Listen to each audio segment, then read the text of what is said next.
Good day mga ka-Vios. Gusto ko lang i-share yung nangyari kahapon sa akin.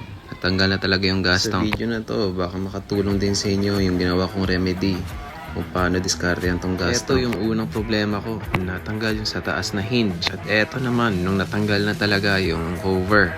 At dito guys, isi-share ko yung output natin. Kung paano. Tapusin nyo lang yung video. Tuturo ko lahat kung ano yung ginawa ko dito para maremedyohan lang. Siyempre, iwas gastos na rin. Eto rin, yung natanggal kong cover pala.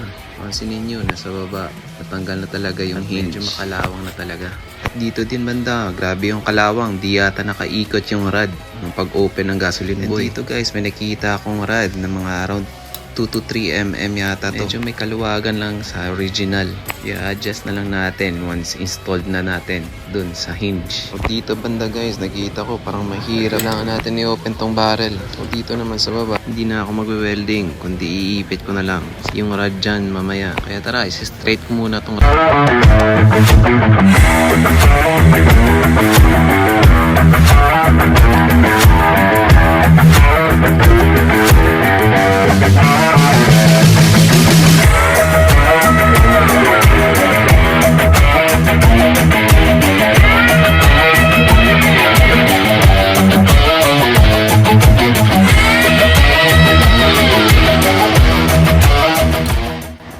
Guys, ito na yung pinaka-straight na nagawa ko. Straight na yung rod nyo. You can skip the process that I showed you before. Ito guys, i-open ko muna yung barrel na yan. Yung unang shape na gagawin natin is gagawa tayo ng letter L para madali may pasok dun sa gas tank na hinge.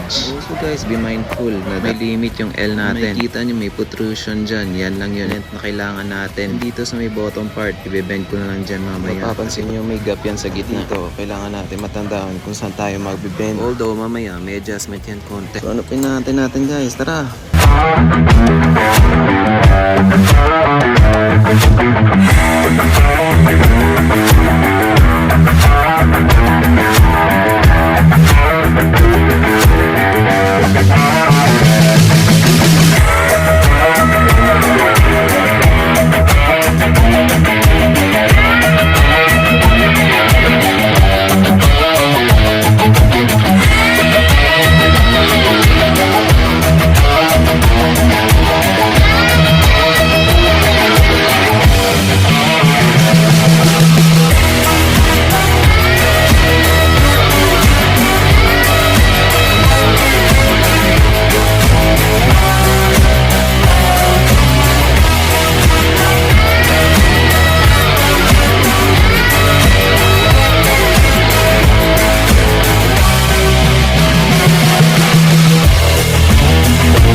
Yun na nga guys, tingnan na natin. Huwag nyo kalimutan ikabit yung spring clip ng gas tank cover nyo. Nakatulong din yun sa alignment pag-ipit ng lock nyo.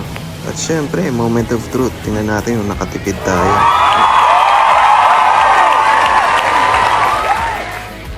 If you have any questions guys, feel free to comment below. Dito na rin tayo nagtatapos guys. Hopefully nakatulong sa inyo guys.